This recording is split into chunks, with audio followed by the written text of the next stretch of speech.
Bending and bending stress chapter का नाम दे सकते हैं।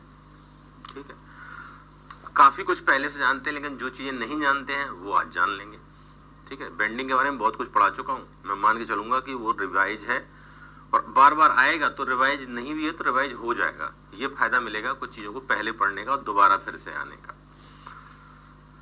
ठीक है, सबसे पहले एक डेफिनेशन लिखेंगे यहाँ पे प्योर बेंडिंग की।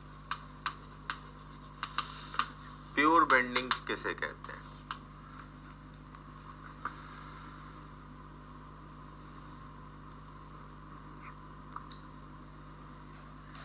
प्योर बेंडिंग किसे कहते हैं, लिखिए इसके बारे में। A member is said to be under pure bending. A member is said to be under pure bending when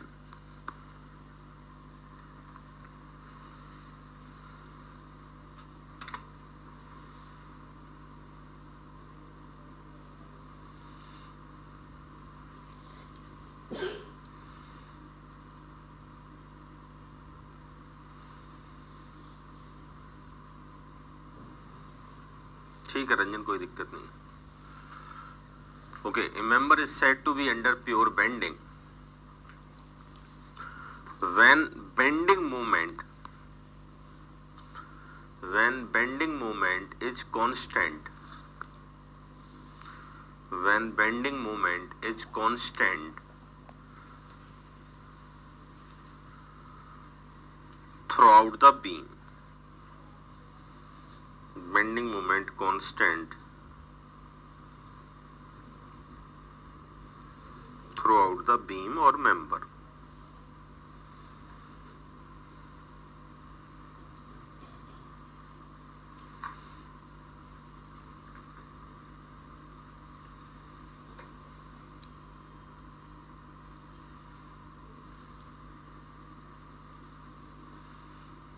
ठीक है, एग्जाम्पल बना दो। एग्जाम्पल है, देखो ये एक मेंबर को प्योर बेंडिंग में कहेंगे अगर उसके हर एक पॉइंट पे बेंडिंग मोमेंट सेम हो।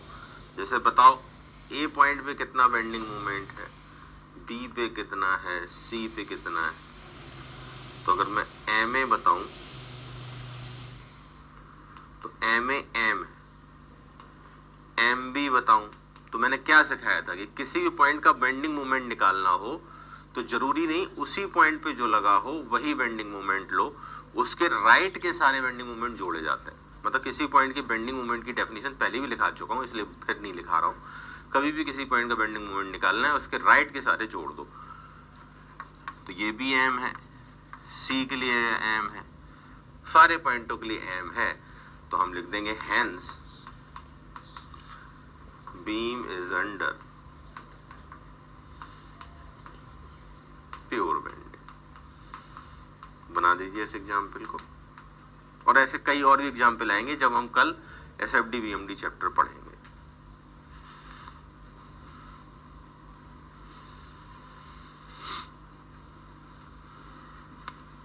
एसएफडी वीएमडी चैप्टर पढ़ेंगे।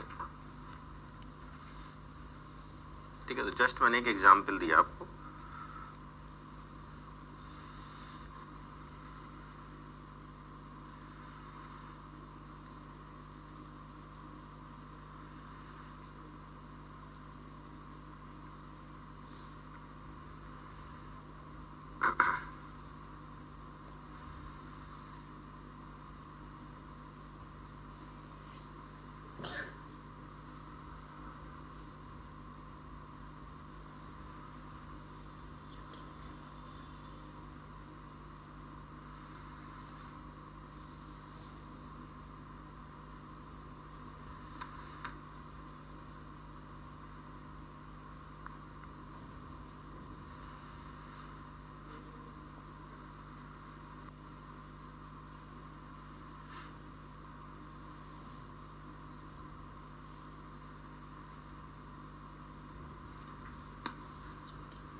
ठीक है, done.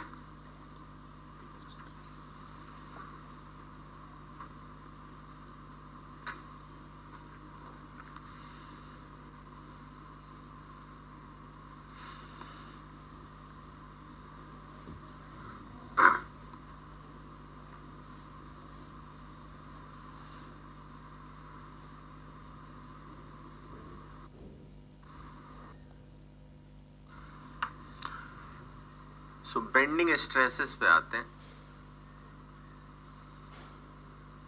So member is under pure bending और हम बेंडिंग स्ट्रेस पे आते हैं। पहले भी आ चुके हैं लेकिन आज हम ड्राइव करेंगे। फॉर्मूला तो हमें पहले ही सही पता है, एम अपॉन आई बराबर सिग्मा अपॉन वाई बराबर ई अपॉन आर होता है, ठीक है। लेकिन उस दिन प्रूव नहीं किया था, आज कर देते हैं। जैसे ये मेंबर है हमारा और हमने कहा ये प्योर बेंड हुआ,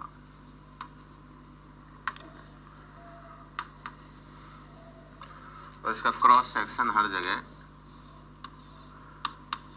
BD, इसका क्रॉस सेक्शन हर जगह BD। प्रिज्मेटिक है ये, प्रिज्मेटिक का मतलब बताया था, हर जगह एरिया कांस्टेंट है, ठीक है। तो मैंने आपको कुछ चीजें बताई थी, आज फिर से बताता हूं। ये रही इसकी लॉन्गिट्यूडनल एक्सिस, और अगर हम कुछ पॉइंटों पर नजर रखें,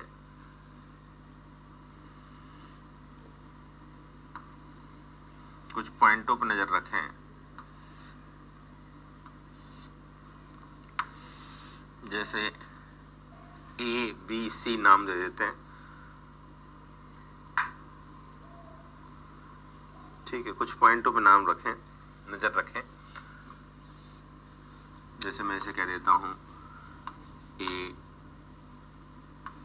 B, C, D, और एक और बीच में कोई EF ले लेते हैं, ठीक है। इन पॉइंटों पर नजर रखूं तो देखो, जब ये बेंड होगा इस तरह से, तो आप सोच के देखिए, ये AB पॉइंट नजदीक आ जाएंगे, ये सीन बनेगा। A पहुंच जाएगा नए A डैश पे, B पहुंच जाएगा नया B डैश पे, E पहुंच जाएगा नया E डैश पे, F पहुंच जाएगा F डैश पे, ठीक है। पर CD कहीं नहीं जाएगा, और इसके नीचे वाले टेंस होते हैं, सब बातें हो चुकी हैं। अगर मैं बात करूं एक टर्म की, कि भाई चलो E पॉइंट की दूरी यहां से मान लेते हैं, एक जनरलाइज पॉइंट E पॉइंट की दूरी मान लेते हैं यहां से y, E पॉइंट की दूरी मान लेते हैं यहां से y, और बेंड जिस रेडियस में हुआ, कलर बदल देता हूं,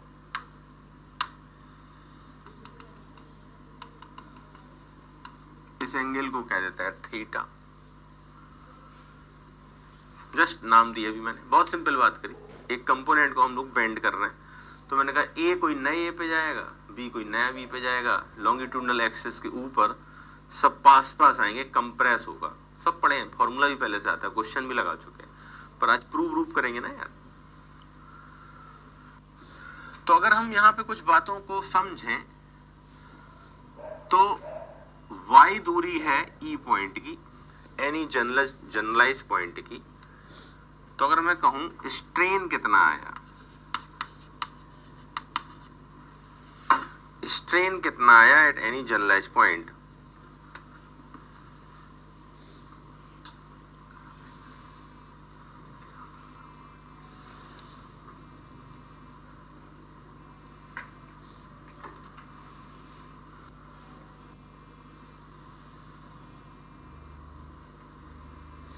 ठीक है। पहले इस डायग्राम को आप बना लो, फिर आगे की बात करते हैं। स्ट्रेन एट एनी पॉइंट निकालें, अगर any general point,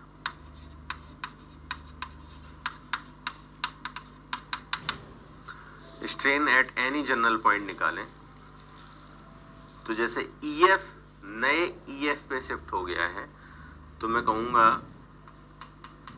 EF final length minus initial length divided by initial length. ठीक है भाई, स्ट्रेन क्या है? Change in length divide by length. तो इतनी लेंथ चेंज हुई ईएफ में। अच्छा, अगर आप ध्यान से देखें तो हम लोग अगर बात करें तो ईएफ को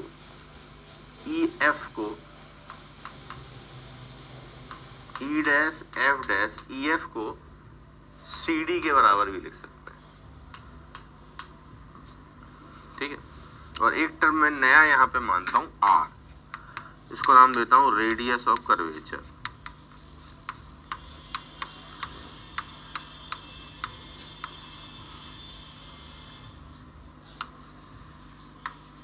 radius of curvature, radius of curvature क्या है? यहां से सी तक की दूरी, इस दूरी को मैं रेडियस ऑफ कर्वेचर मान रहा हूं, नाम दिया मैंने। कहां से कहां तक की दूरी है? मैं कहूंगा radius of curvature sir, radius of curvature sir O point से न्यूट्रल एक्सिस तक की दूरी कह दो। ठीक है, तो आप सोचो अगर मैं यहां से बात करूं तो मैं सी डी को लिख सकता हूं आर थीटा, सी डी को लिख सकता हूं आर थीटा। और अगर मैं ई डैश एफ डैश की बात करूं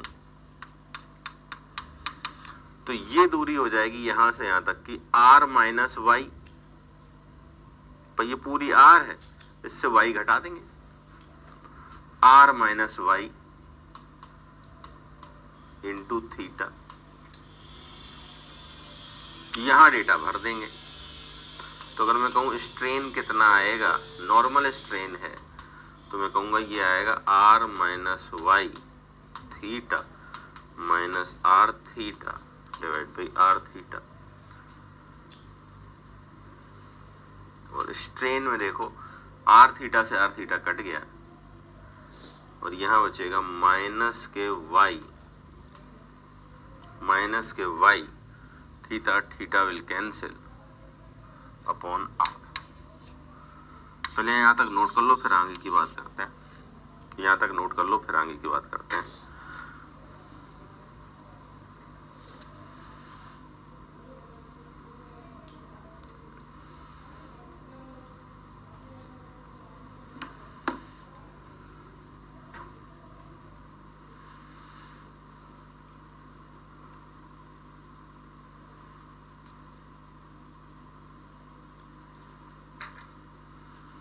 पीयूष कुमार वो एसएफडी बीएमडी में आएगा कल।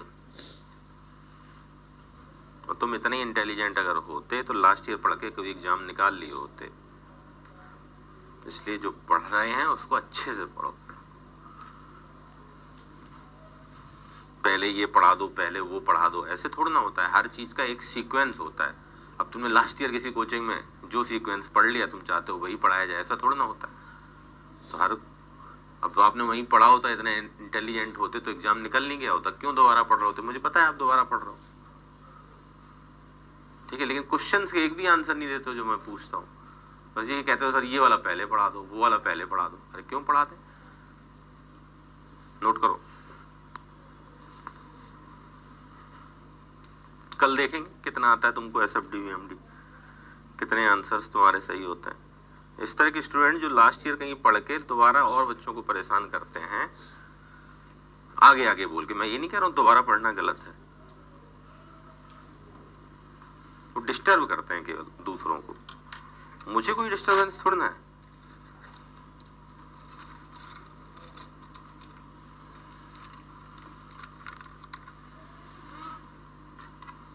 तो अब इस तरह की बात ना करें कि सर वो ये चीज पहले पढ़ा दो। तुम इतनी जानकार होते तो पढ़ा ना रहे होते, पढ़ क्यों रहे होते?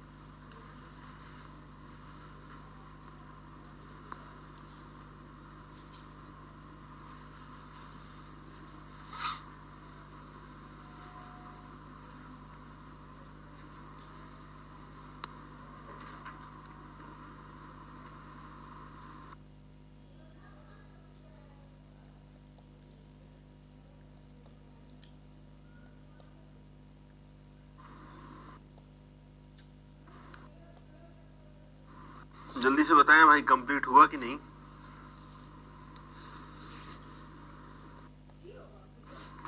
माइनस साइन क्यों आया है?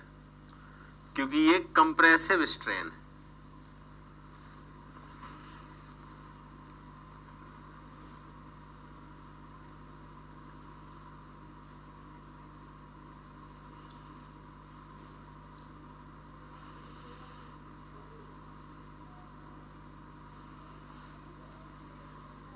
नहीं प्रवीण जी, बुरा मत मानो, लेकिन अब सबका अपना अपना तरीका होता है, ठीक है। मैं ऐसा थोड़ा ना कह रहा हूँ कि आपकी भलाई नहीं चाहता हूँ या आपसे मैं नाराज हूँ। आपका सर हूँ, आपको डांट सकता हूँ जहाँ आप गलत बोलोगे, तो उसमें बुरा मत मानो, मतलब मैं हर्ट नहीं करना चाहता आपको, दुखी ना हो।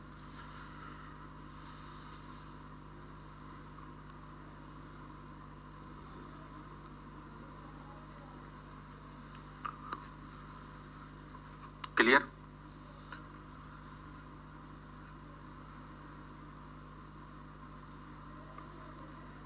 ठीक है, अब यहां आ जाओ। स्ट्रेन क्या होता है? स्ट्रेन कल बताया था, स्ट्रेस डिवाइड बाई ई, और ये होगी bending stress.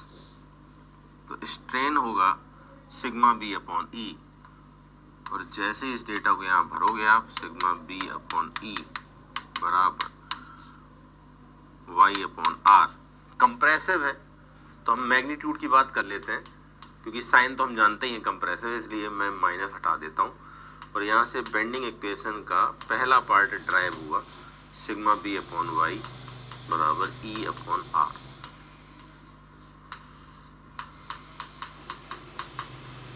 Sigma B upon Y बराबर ई अपॉन आर।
अब हम देखते हैं अजम्पशंस हमने क्या क्या लिए।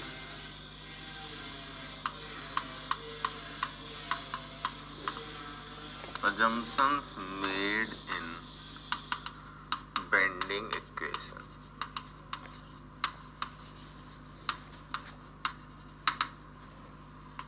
Assumptions made in bending equation.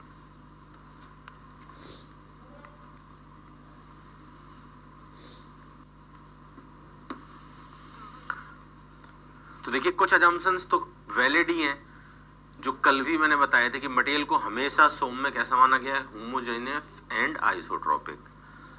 फिर देखो दूसरा अजम्पशन ये है कि अगर ये इक्वेशन हम लगा रहे हैं तो पूरे मेंबर को प्रिज्मेटिक मानना है, प्रिज्मेटिक है पूरा मेंबर, ठीक है। तो वन बाई वन लिखते ही प्रिज्मेटिक का मतलब मैं आपको बता चुका हूँ, area remains constant through out the length. तो लिखिए पहला assumption,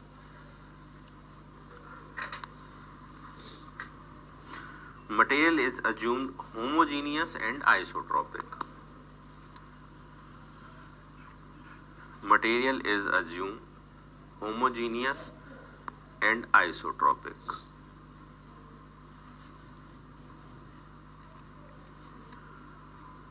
Number two,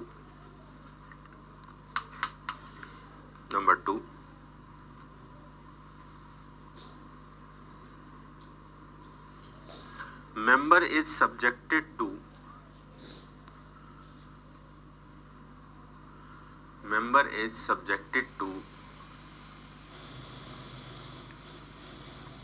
gradually applied load. आपको मैंने बताया था ना ग्रेजुअली अप्लाइड लोड क्या होता है।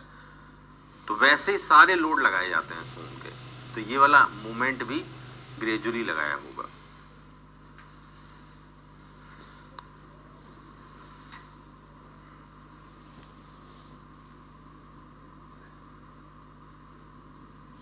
ठीक है, next, member is assumed prismatic through out the length. Member is assumed prismatic throughout the length.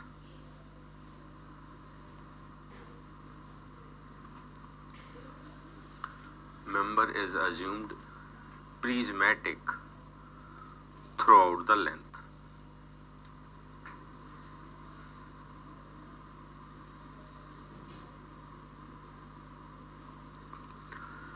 अगला जो अजम्पशन लिया गया है, देखो वो सबसे ज्यादा बार पूछा गया है।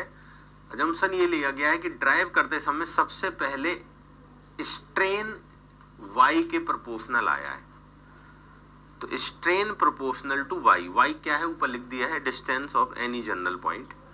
तो स्ट्रेन प्रोपोर्शनल टू y होता है, फिर बाद में जब स्ट्रेन को स्ट्रेस के टर्म्स में लिखते हैं तो स्ट्रेस प्रोपोर्शनल टू y होता है। तो ज्यादा करेक्ट कौन है, स्ट्रेन प्रोपोर्शनल टू y। अगर मान लो दो ऑप्शन हो, bending stress proportional to y, bending strain proportional to y, तो पहले स्ट्रेन आया फिर स्ट्रेन से स्ट्रेस आई। तो अगला लिखो, अंडर बेंडिंग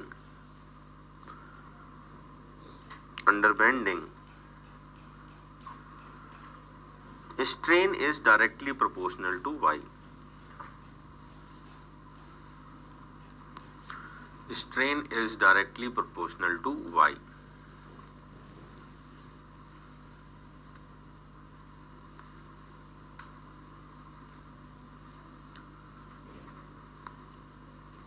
नेक्स्ट, पहले बता चुका हूं कि मटेरियल को हम माने चलेंगे हुक्स लॉ के अंदर है, मतलब सब कुछ प्रोपोर्शनलिटी लिमिट के अंदर है। एक्चुअली नहीं होता है, लेकिन इतना अज्यूम करते हैं। तो अगला जम्पशन लिखिए, क्योंकि ये देखो हमने हुक्स लॉ लगा दिया है ना, यही तो होता है Hooke's law, sigma proportional to epsilon.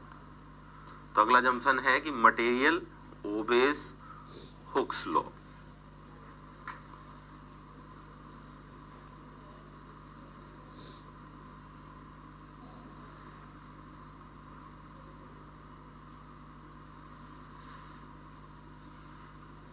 Okay, एक और अजम्पशन है जो कि जबरदस्त है, थोड़ा ध्यान रखना है। देखो जब भी कोई बॉडी बेंड होगी, सुन लो अच्छे से, जब भी बेंड होगी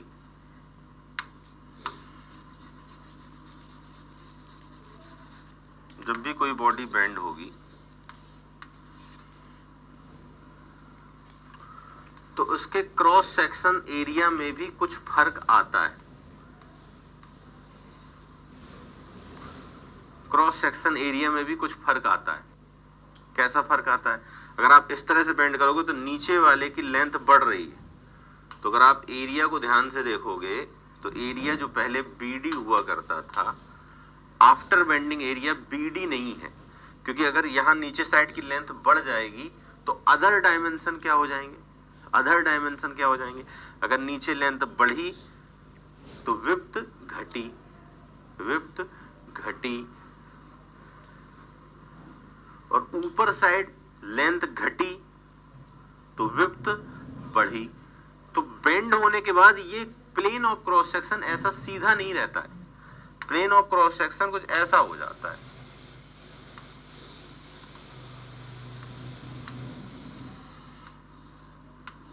ऐसा हो जाता है आफ्टर बेंडिंग। बहुत सिंपल है, कल आपको मैंने पढ़ाया था ना वो लेटरल इफेक्ट की वजह से। भाई अगर यहाँ नीचे साइड की लेंथ बढ़ रही है तो उस डायरेक्शन की विड्थ और डेप्थ कम होगी, उधर बढ़ जाएगी।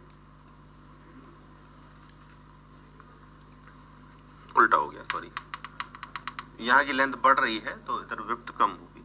तो जस्ट अपोजिट बना लो, एक सेकेंड, हाँ ऐसा, यहाँ लेंथ घटी तो ये बढ़े, ये ऐसा हो जाता है। Plane of cross section after bending, real में ऐसा हो जाता है। पर हमने जो इक्वेशन लगाई उसमें ये सब तो कुछ माना नहीं, इन सब चीजों को क्या किया है, नेग्लेक्ट। तो आप चाहो बना लो, लेकिन रियल में ऐसा होता है, लेकिन हम वैसा ही मानते हैं जैसा पहले था। तो अगला स्टेटमेंट या अगला अजम्पशन को कहते हैं कि plane of cross section remains plane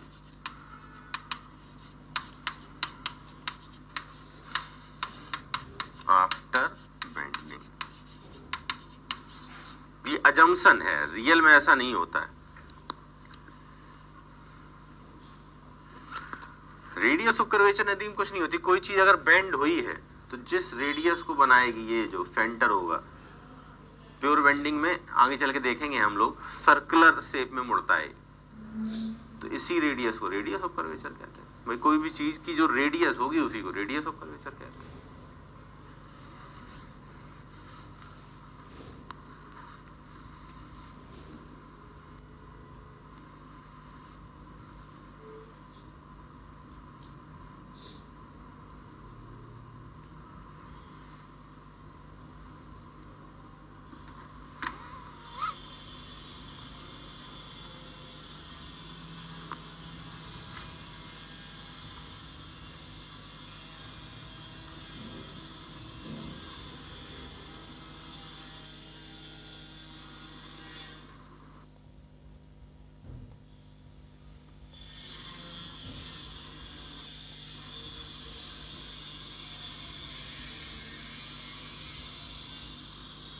ठीक है, तो ये हो गए सारे अजम्पशंस। अब हम बात करते हैं कि बेंडिंग इन अनसिमेट्रिकल क्रॉस सेक्शन।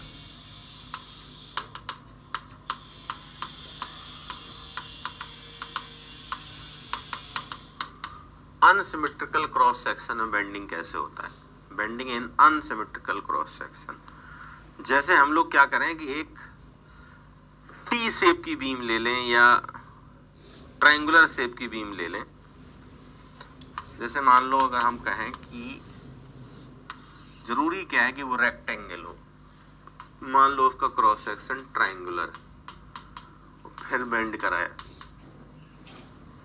फिर बेंड कराया, तो ये कहां से बेंड होगा?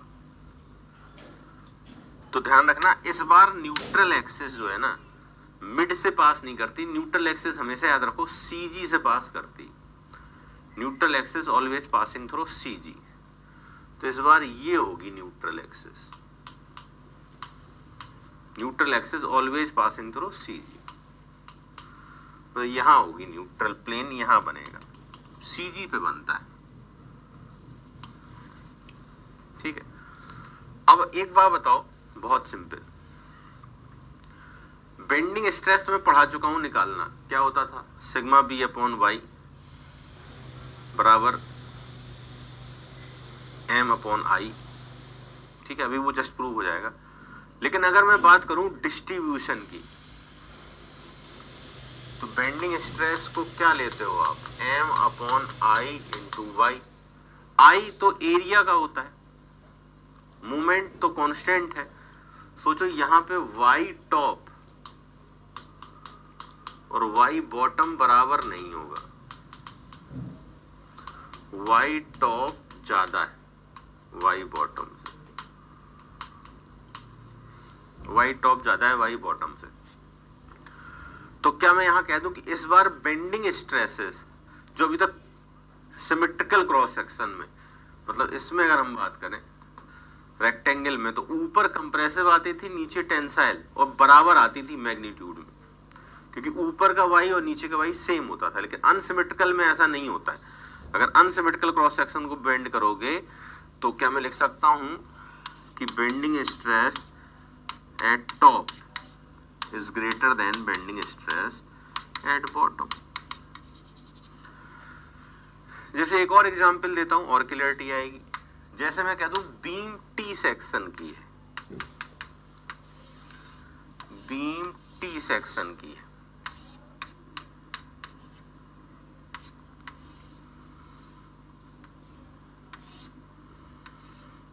बीम टी सेक्शन की। अब टी सेक्शन की है, चाहे जिस भी सेक्शन की हो दुनिया में, हमेशा न्यूट्रल एक्सिस सीजी से ही पास करती है। तो इसका सीजी निकालना पड़ेगा, आज ही की क्लास में सीखेंगे सीजी कैसे निकालते हैं, फिर सीजी पे आई कैसे लेते हैं, आज लगाएंगे हम लोग इस पे कई सारे क्वेश्चन। लेकिन अभी हम दूसरी बात कर रहे हैं कि भाई चलो यहाँ कहीं होगा सीजी, मिड में नहीं होगा, मिड से थोड़ा ऊपर साइड होगा क्योंकि ज्यादा एरिया ऊपर साइड। तो ये रहा सीजे, और इस बार वाई टॉप और वाई बॉटम में वाई बॉटम बड़ा है। तो अगर मैं टी सेक्शन की बीम को बेंड कराऊं, अगर मैं टी सेक्शन की बीम को बेंड कराऊं, यहां बना सकते हैं इसकी न्यूट्रल एक्सिस ऊपर साइड होगी थोड़ी सी। अगर मैं टी सेक्शन की बीम को बेंड कराऊं तो मैं कह सकता हूं बेंडिंग स्ट्रेस एट टॉप कम होगी बेंडिंग स्ट्रेस एट बॉटम से, बेंडिंग स्ट्रेस एट बॉटम पे। और हम तो डिस्ट्रीब्यूशन भी बना सकते हैं। अब देखो पुरानी चीज याद करो, लीनियर वेरिएशन होता था, लीनियर वेरिएशन होता था, लीनियरली बढ़ती थी, ऊपर मैक्सिमम होती थी नीचे मैक्सिमम होती थी, तब जब एरिया सिमेट्रिकल हो। लेकिन कोई दिक्कत नहीं, यहां भी लीनियर वेरिएशन तो होगा ही होगा, लेकिन इस बार ऊपर ज्यादा होंगी। देखो बड़ा एरो बनाया, नीचे कम होंगी, कुछ इस तरह का डिस्ट्रीब्यूशन होगा ट्रायंगल में। लेकिन अगर यही बात टी सेक्शन की बात करी जाए तो टी सेक्शन में ऊपर का वाई छोटा है, ऊपर का वाई छोटा है। मैग्नीट्यूड की बात करी जाए, मैग्नीट्यूड की बात करी जाए तो ये एरो छोटे होंगे, नीचे वाले एरो बड़े होंगे।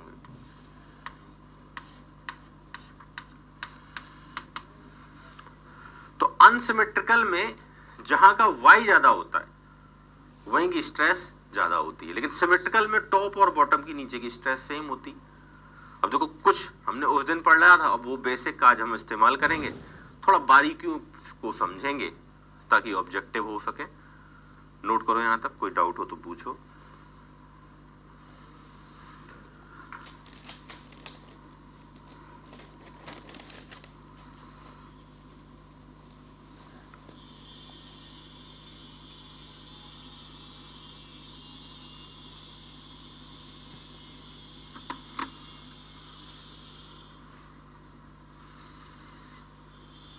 बताओ भाई, ये बात समझ में आई कि नहीं आई?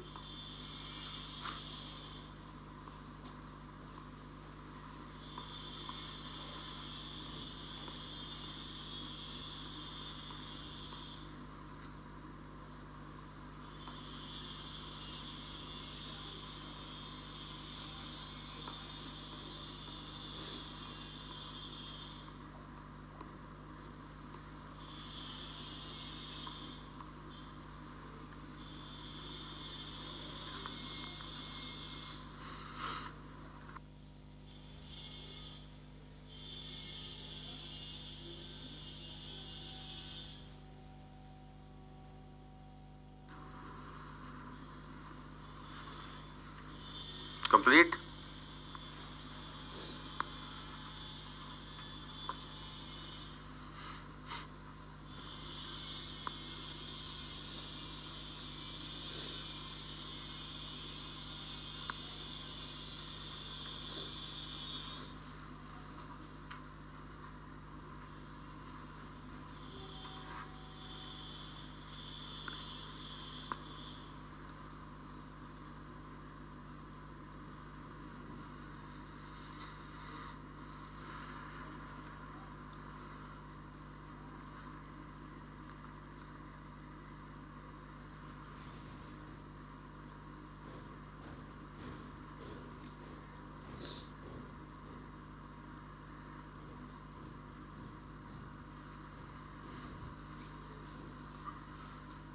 विशाल एरिया जहां ज्यादा है वहां स्ट्रेस कम होगी, देखो कम लिखा है, और यहाँ एरिया ऊपर ज्यादा है तो स्ट्रेस ऊपर साइड कम होगी। कॉमन सेंस की बात है, तुम पता नहीं क्या देख ले रहे हो।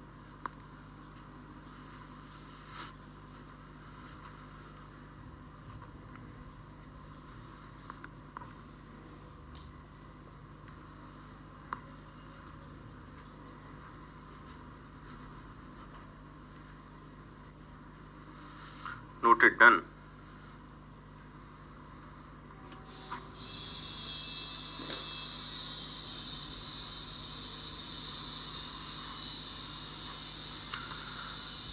Okay.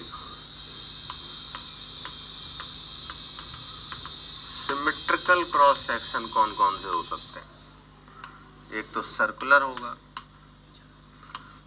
रेक्टेंगल हो सकता है,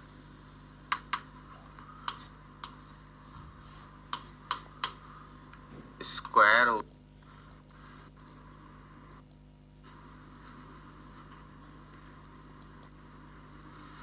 noted, done.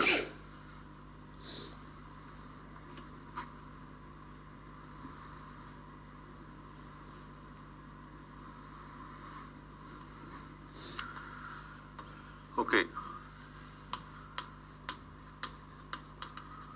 Symmetrical cross section कौन कौन से हो सकते हैं? एक तो सर्कुलर होगा, ज्यादा है तो स्ट्रेस ऊपर साइड, विशाल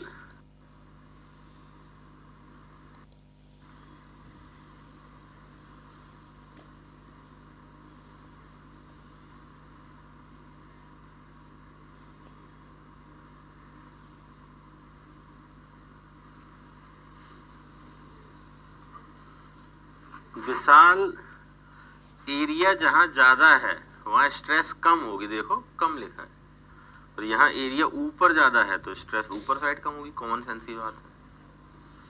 तुम पता नहीं क्या देख ले रहे हो.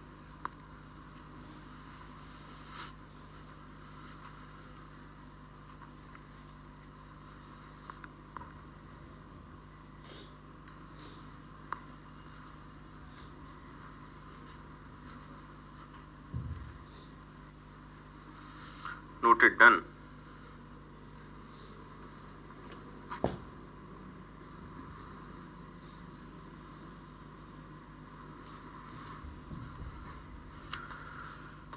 ओके.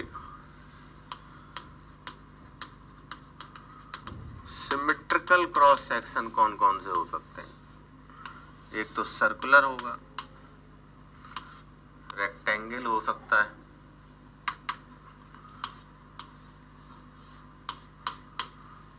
स्क्वायर हो सकता है,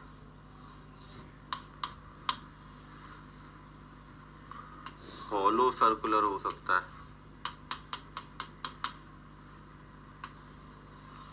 और एक और होता है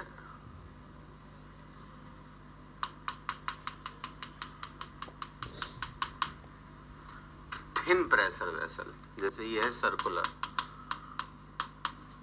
रेक्टेंगल, तो ये तो दिख ही रहा है, ये भी दिख रहा है, रेक्टेंगल, स्क्वायर, हॉलो सर्कुलर. इसे बोलते हैं थिन प्रेशर वेसल. बहुत पतला है ये क्रॉस सेक्शन, ठीक है. और ये हॉलो सर्कुलर है, ये स्क्वायर है, लिख ही लो सारे. ये रेक्टेंगल है.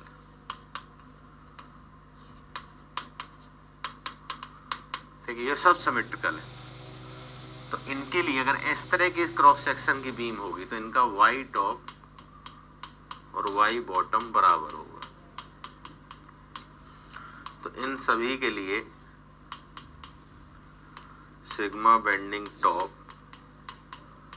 और सिग्मा बेंडिंग बॉटम बराबर होगा.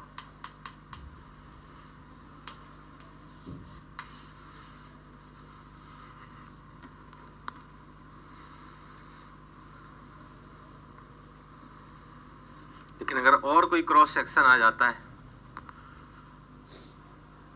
तो जिस साइड का एरिया ज्यादा होगा आई भी उसी साइड होगा. आई का मतलब न्यूट्रल एक्सिस. तो फिर ये दोनों बराबर नहीं होंगी अनसिमेट्रिकल के लिए, अभी बताया.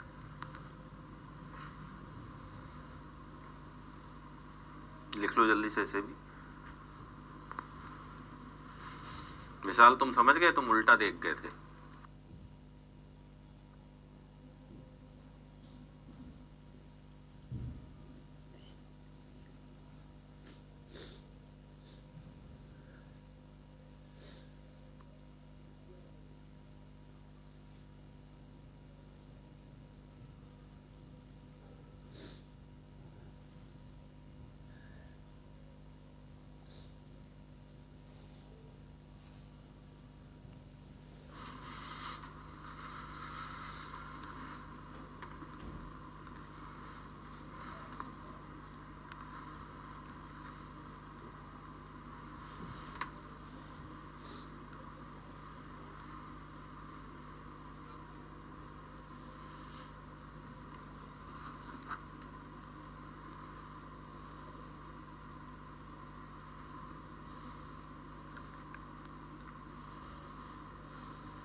रेजिस्टेंस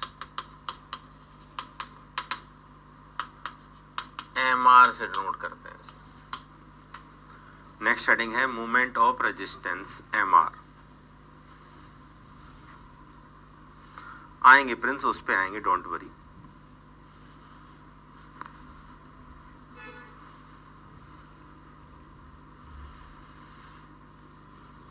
ठीक है, कुछ लोगों का छूट गया ही।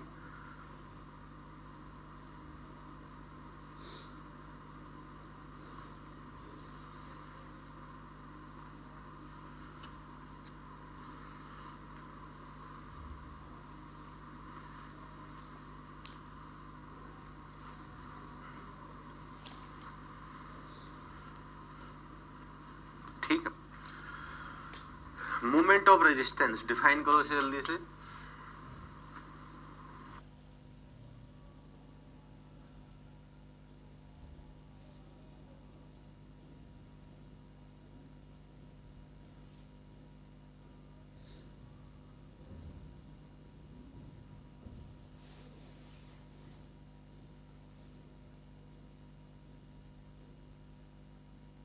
डिफाइन करो इसको। देखिए, it is defined as the value of resisting bending couple. It is defined as the value of resisting bending couple offered by plane of cross section, offered by plane of cross section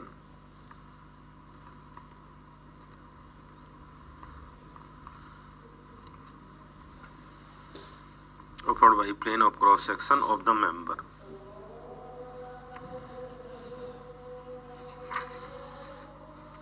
Offered by plane of cross section of the member।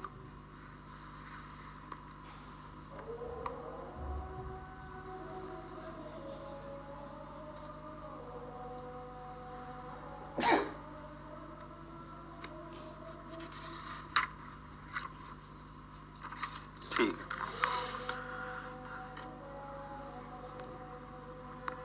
जैसे मान लीजिए एक body है जिसे हम bend कराने वाले हैं। प्योर बेंड किया और ये इसका क्रॉस सेक्शन, और किसी भी y दूरी पे एक छोटे से एरिया dA ने, किसी भी y दूरी पे एक छोटे से एरिया dA ने MR को फिर से रिपीट करते हैं। यार अब लिखी नहीं बात, तो लिखो एक बार और। It is defined as the resisting bending couple offered bye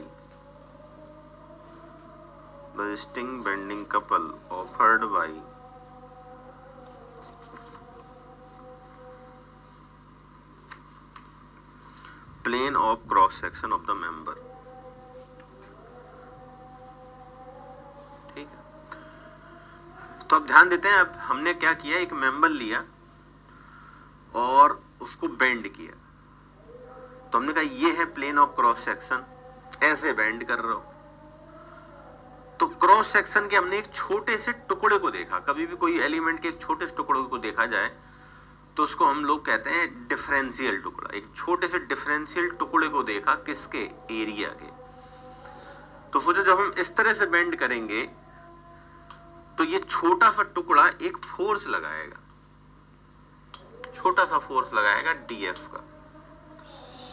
ये टुकड़ा छोटा सा फोर्स लगाएगा DF का,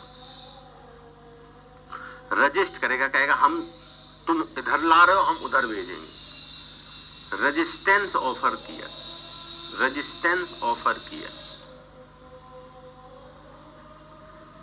क्या यहां तक बात समझ में आई?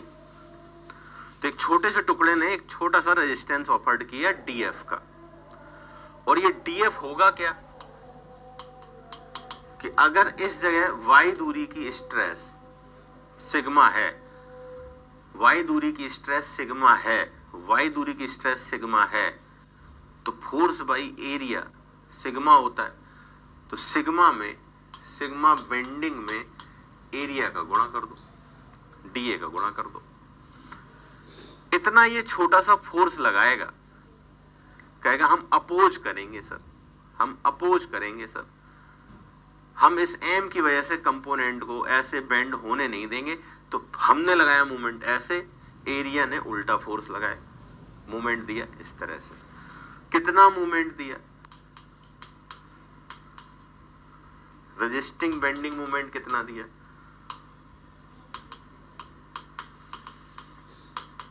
या बेंडिंग कपल बोल सकते हैं, DF into Y, DF into Y, DF into Y. Resisting bending couple को हम लोग एमआर लिखते हैं, और डीएफ क्या है? डीएफ है sigma bending into DA into Y into Y. बताओ भाई, कपल का मतलब क्या होता है? फोर्स इंटू दूरी, फोर्स इंटू दूरी, और bending stress sigma bending stress DA into Y. और बेंडिंग स्ट्रेस हम लोग बहुत अच्छे से पढ़ चुके हैं, बेंडिंग स्ट्रेस हम लोग बहुत अच्छे से पढ़ चुके हैं, डिटेल में पढ़ चुके हैं कि बेंडिंग स्ट्रेस को अगर हम और गहराई समझें तो किसी भी जगह की बेंडिंग स्ट्रेस को लिखा जा सकता है m upon I into Y, m upon I into Y. तो पहले यहां तक लिख लो, कोई डाउट हो तो पूछो।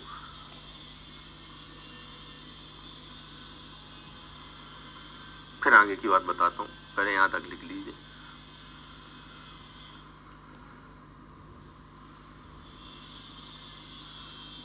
अच्छा, डिफरेंशियल है तो मोमेंट ऑफ रेजिस्टेंस भी डिफरेंशियल होगा, पहले यहां तक लिख लीजिए, और यहां तक कोई डाउट हो तो पूछिए। तो एक छोटे से टुकड़े ने इतना रेजिस्टेंस दिया,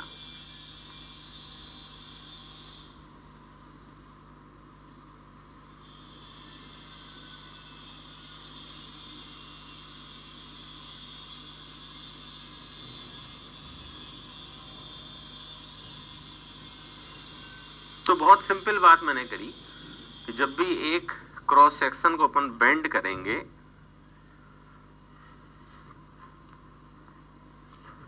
जब भी एक क्रॉस सेक्शन को अपन बेंड करेंगे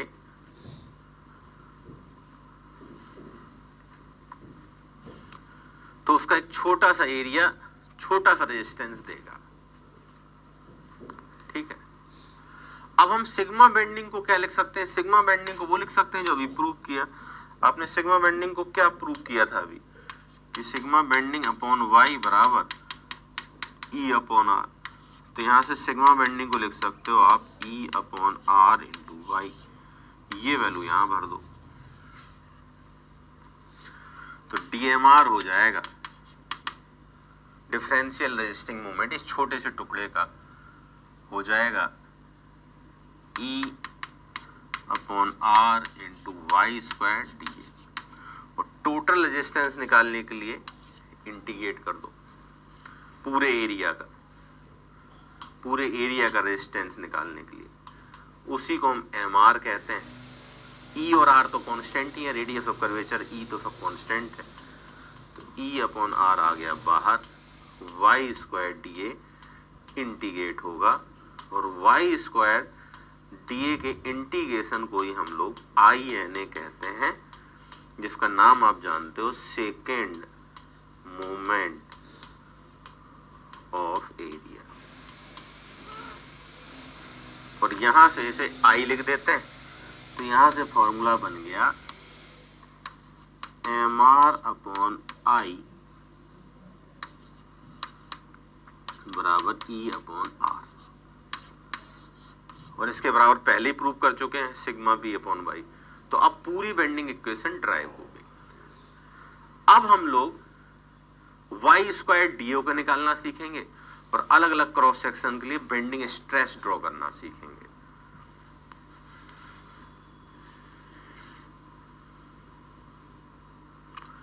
माइनस प्लस हम अलग से लगाते हैं, माइनस प्लस की कोई जरूरत नहीं है, वो तो हम बता ही देते हैं ना, पहले क्वेश्चन कर चुके हो कि न्यूट्रल एक्सिस के ऊपर कंप्रेसिव आएंगे, न्यूट्रल एक्सिस के नीचे टेंसाइल आएंगे, हर जगह माइनस लगा के चलोगे कहीं गड़बड़ हो गई, इसलिए साइन हम लास्ट में लगाते हैं। तो अभी तो फॉर्मूला ड्राइव कर रहे हैं, वो तो बात हो ही चुका है विशाल।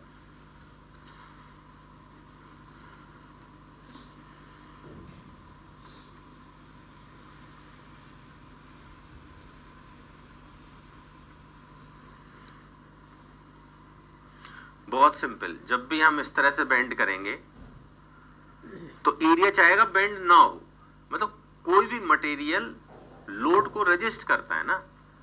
तो हमने इस तरह से बेंड किया, इसने रेजिस्टेंस दिया फोर्स के टर्म्स में, actually force into Y, couple हमने लगाया, इसने भी कपल लगाया डीएफ इंटू वाई, कपल को अपोज कपल से किया, छोटे से एरिया ना अपोज किया, लेकिन एक्चुअली में तो पूरा एरिया अपोज करेगा। तो पहले हमने एम आर निकाला छोटा सा और उसे इंटीग्रेट कर दिया, इंटीग्रेट का मतलब होता है पूरे एरिया का जोड़ देना, और यहां से इक्वेशन प्रूव हो गई जिसमें Y square D A term को हमने आई बोला, Y square D A term को हमने आई बोला। अब वाई स्क्वायर डी ए को हम निकालना सीखते हैं।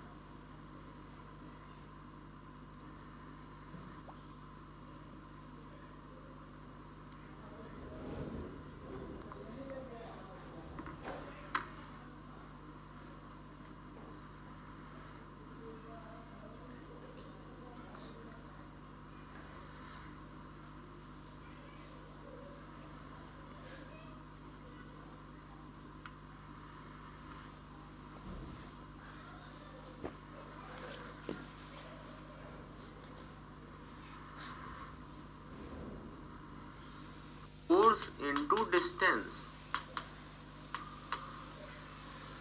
तो ये डीएफ यहां सेंटर में कितना मोमेंट देगा, डीएफ इंटू वाई, किसने दिया, एरिया ने, एरिया ने अपोजिंग फोर्स लगाया, तो force into Y resisting bending moment होगा।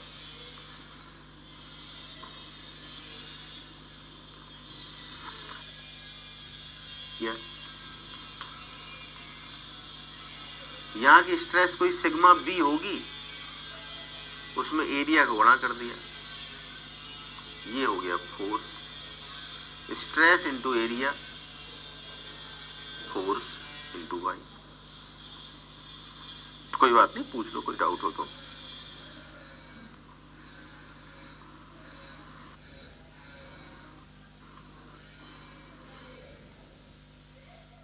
इसलिए ऐसा होता है। अब तो लिखोगे ही गॉट इट सर, कि एम अपॉन आई बराबर सिग्मा अपॉन वाई बराबर ई अपॉन आर। ठीक है, और देखो मोमेंट ऑफ रेजिस्टेंस, जितना रेजिस्टेंस देगा वो हमेशा एम के बराबर ही होगा, जितना लगाओगे उतना ही तो रेजिस्टेंस देगा। तो इसलिए हम लोग शॉर्टकट में यहाँ क्या लिख देते हैं, एम, भाई नहीं तो फेल हो जाता, अगर रेजिस्टेंस कम होगा मोमेंट ज्यादा लगा दोगे तो फेल हो जाएगा। तो इस दीवार में मैं जितना धक्का दूंगा वो भी उतना ही धक्का देगी ना यार, इसलिए हम एम लिख देते हैं इसको।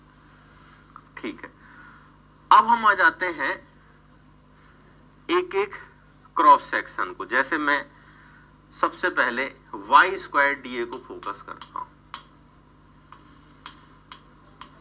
ठीक है, जैसे हमने आई कहा, इसको निकालना सीखते हैं। फिर एक टेबल रट लेते हैं, एग्जाम में निकालेंगे थोड़े ना यार, आई याद करना है, वो टेबल मैं आपको दूंगा, आपके चैनल पे अपलोड करवा दूंगा या अभी बोर्ड पे दिखा दूंगा। किसी एक का मैं निकालना सिखाता हूं, जैसे रेक्टेंगल ही ले लो, बीडी, ये रही न्यूट्रल एक्सिस, ठीक है, और इसमें हम कुछ y दूरी पे गए और एक छोटा सा डी वाई लेंथ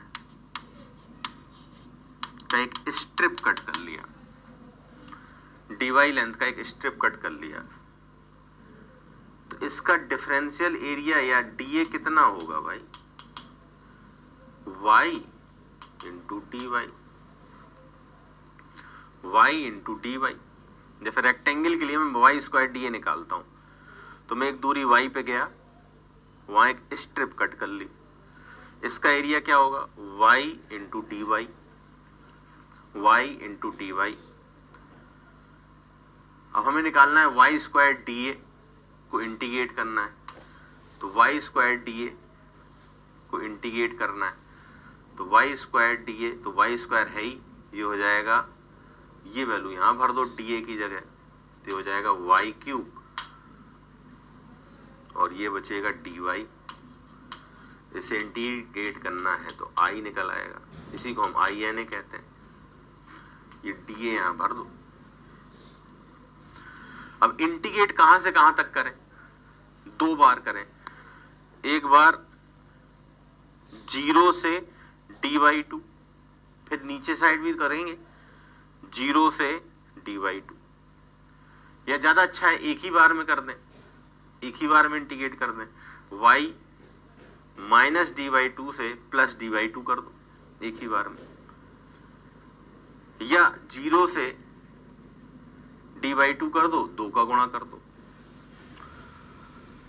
तो इसे इंटीग्रेट करना है, और मैं तो सीधे एक ही बार में कर देता हूं, क्योंकि y की value minus D Y two से प्लस डी वाई टू तक गई,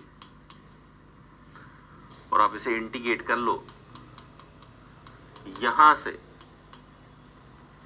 सॉरी y नहीं ये b है, ये एरिया जो है b इंटू वाई है, ओके, b इंटू वाई। तो यहां पे b into Y square D Y होगा, और इसे इंटीग्रेट करेंगे हम लोग, तो b तो बाहर ही आ जाएगा, Y square D Y integrate होगा माइनस के B Y D Y two से प्लस के डी वाई टू तक कर लो। यहां से ये फॉर्मूला बना बी डी क्यूब बाई 12, जो मैंने आपको रटवाया था। सोचो ऐसे सभी के लिए निकाला होगा, रेक्टेंगल के लिए, सर्कल के लिए, ट्राइंगल के लिए, कितनी बार ड्राइव करोगे। तो मैंने ड्राइव करना सिखा दिया, पर हमें रटना ये है। तो अब मैंने ये तो सिखा दिया कि आई निकाला कैसे जाता है, लेकिन अब हम एग्जाम में क्वेश्चन में आई चाहिए होगा तो निकालने थोड़ा ना बैठ जाएंगे, एक टेबल याद करनी है, पूरी दुनिया याद रखती है। मैं भी वो टेबल आपको दिखाता हूं, फिर आगे की बात करते हैं। पहले बताओ यहां तक समझ में आया, तो हम आगे बढ़े।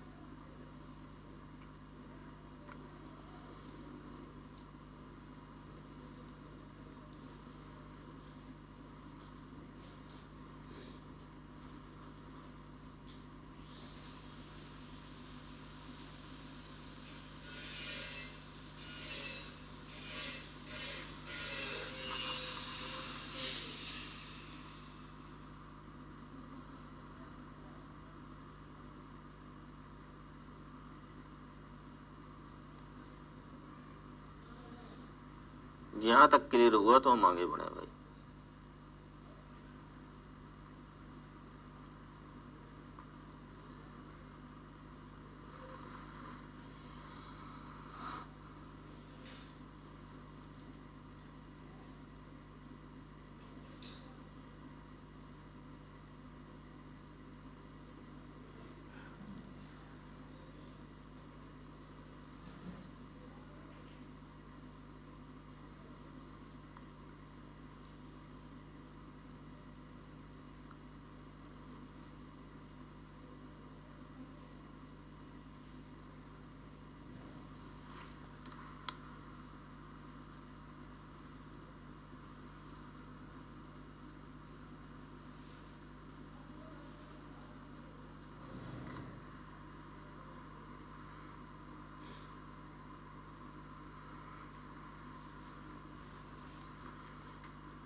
होगी बी, ये एरिया नहीं ले पा रहे हो। डी ए बराबर B into D Y.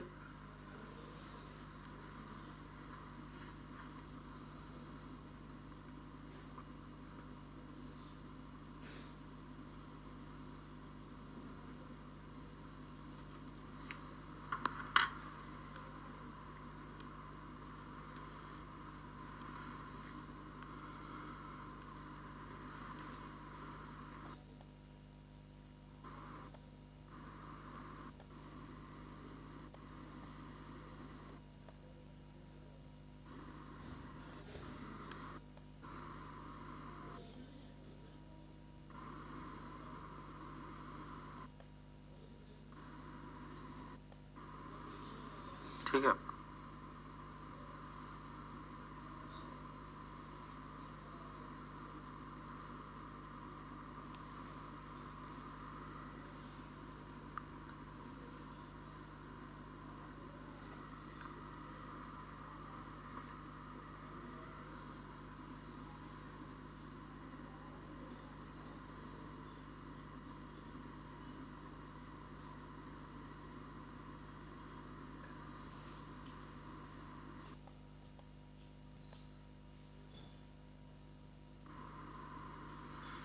Clear clear, well done. अब एक टेबल देखो सब लोग, ठीक है, वैसे हमने सभी का निकाला होगा, सर्कल का निकाला होगा, तो आप लोगों ने कोई आपस में चैनल बनाया है, एक कोई ग्रुप बनाया है, तो कोई एक स्टूडेंट को मैं भेज दूं, वो ग्रुप में डाल देगा, अभी पीडीएफ मिल जाएगी। अगर आप सभी का एक ग्रुप हो, नहीं तो कल मैं आपके इसमें डलवा दूंगा, अपलोड करवा दूंगा। लेकिन अभी देख लो, केवल मैं दिखा देता हूं।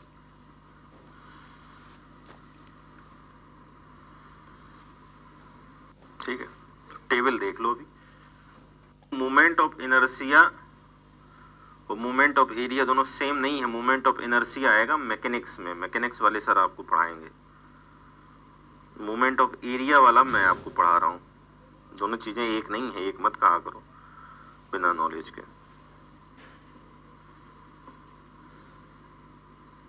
ठीक है, मैं कनेक्ट करता हूँ, फिर देखो टेबल को दिखाता हूँ आपको। ठीक,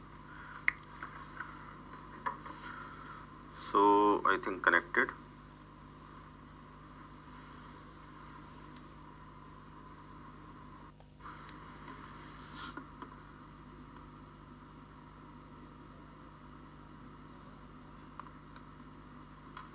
डन।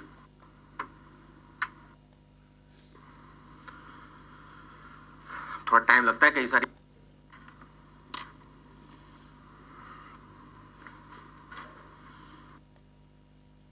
ये सारी शेप, थोड़ा टाइम लगता है, कई सारी केबल कनेक्ट करनी पड़ती है। देखो देखो, ये सारी शेप का आप लोगों को कोई चैनल है कि नहीं है?